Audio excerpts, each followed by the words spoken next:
Hey, this is a share for a very special person out there.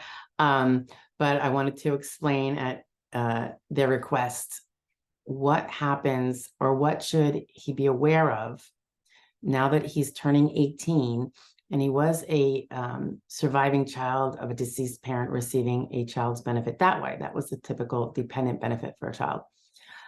Turns out he's disabled under the rules. And that was pretty clear when he was approaching 18 because it had been a disability since birth. But anyway, so the endeavor was, when you are turning 18, they're going to send you a letter saying your benefits are stopping, you're turning 18 unless you are disabled. And you want to get on that and follow all the directions for proving that you're disabled. Because when you prove that, you can then continue benefits, not as a minor, but as a disabled adult child under that same parent's work record. Okay. But there's some things you have to know. You know how there's all sorts of rules for SSI? That's the welfare benefit that is not Social Security. The DAC benefit, disabled adult child, is not welfare. It is an insurance benefit paid for by the parent you had that passed away.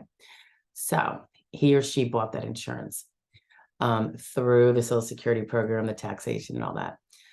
So it is not a welfare benefit. However, there are some rules because it is still a dependency benefit. So the reason why you got it as a child is because you are a dependent child. All children are, unless they're perhaps emancipated or something.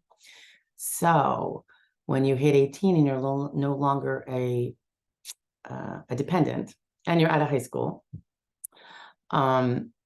you can still be dependent on that parent if you are disabled. So the crux of this is, the best way to maybe remember it is, you can't really do anything that's going to change your dependency on that parent's work record. So the biggest thing I think of is, you obviously can't be earning a lot because then you're not disabled. So there is that earnings limit like it applies to every other disabled person. So know those rules, SGA, trial work period, I suppose. But keep in mind towards those rules. We have playlists on those. But the other big thing is marriage. Generally, you have to be unmarried. There is an exception, as I understand it, for those that marry another person who is a DAC recipient. So it would be another disabled person who's getting DAC, not just another disabled person collecting benefits or not collecting benefits. Another disabled adult child collecting off their parent. Then you can get married to that person. This is a really controversial rule, obviously. I understand the reasons for the rule. However, I also see the problems with the rule. So I don't know what the solution is, but this is where it stands now. So you have to keep that in your mind. This is how it's similar to SSI, except actually it's more exacting. With SSI, you can get married, but if you marry someone with too much income, which is a very low bar, their income is going to be deemed to you and you're going to lose your SSI because that was a welfare needs-based program. In this case for DAC, that's not welfare, but it no longer means you're dependent on that parent, because when we get married, the person we marry is now financially responsible for us if we are unable to support ourselves. So it's kind of like a little, I don't know, web there. So just always know you can't, in this day and age, marriage maybe isn't as common as it used to be, which is kind of a shame. But just know that you can't, without losing your DAC, and I don't think you can get it back if you then get divorced. Okay. I'll have to see if that rule has changed, but I think that's the way it used to be. So the marriage thing is huge, but everything else you can get. You can inherit money, you can inherit property, you can win the lottery and be a millionaire and still get your DAC. Okay. You just can't do that marriage thing and become dependent on somebody other than the parent you are receiving your benefits from. And of course, as an extra side, you have to prove that you're disabled before age 22. So while the example I was using was someone who was not legally found disabled prior to 18 because there was no benefit that could be applied for under that, because you don't have to prove disability to get a dependent benefit off of a deceased or disabled parent. All children will be eligible for that. But the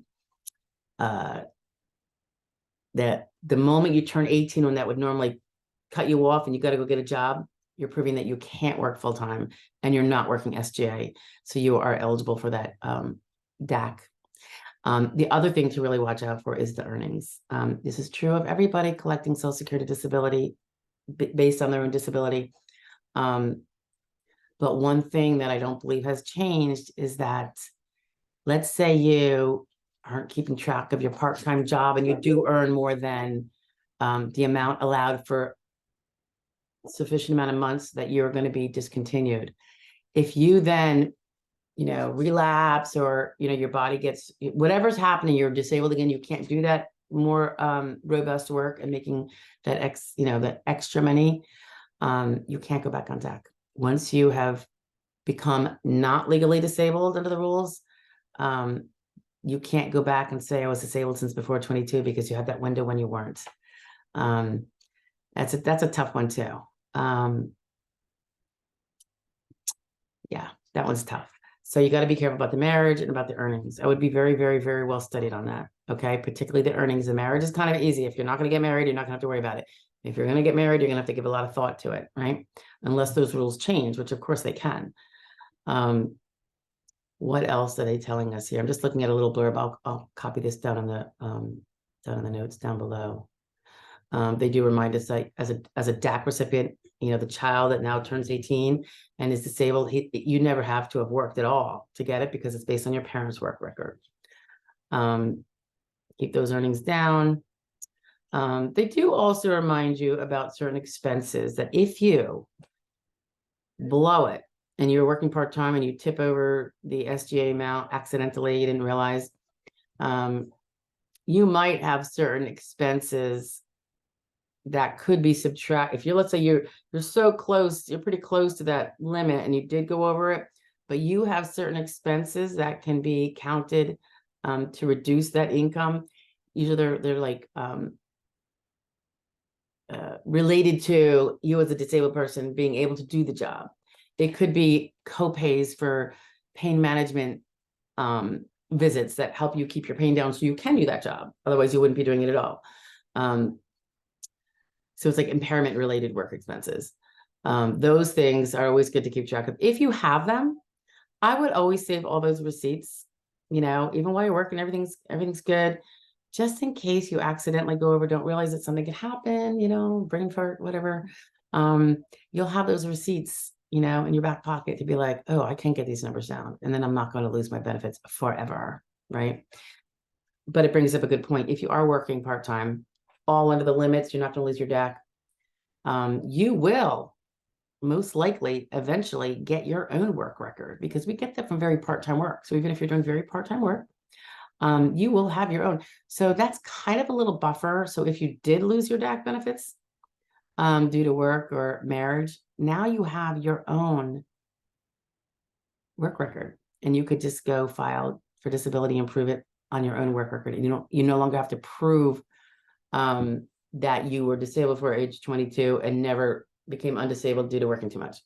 So, we can have different eligibilities. So you could have one on your own work record, and you have the one you're collecting under your parent. And the reason why you would be collecting the one under your parent is either because you didn't have one at all when you turned 18, or, when you were eligible for DAC,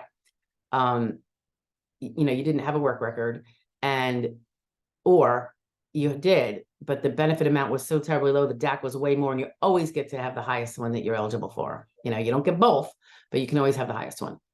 So, but you could, in theory, and not that unrealistic theory either, earn as much as you might be getting under DAC, because DAC is 75%. And if you're collecting under your own, it would be 100% of whatever yours is. So, granted, you're going to be earning it from part-time work, right? Unless you recover temporarily, let's say 5 years, you're out there working, you're making money, you're off of DAC, and then you become disabled again, things get worse, something happens.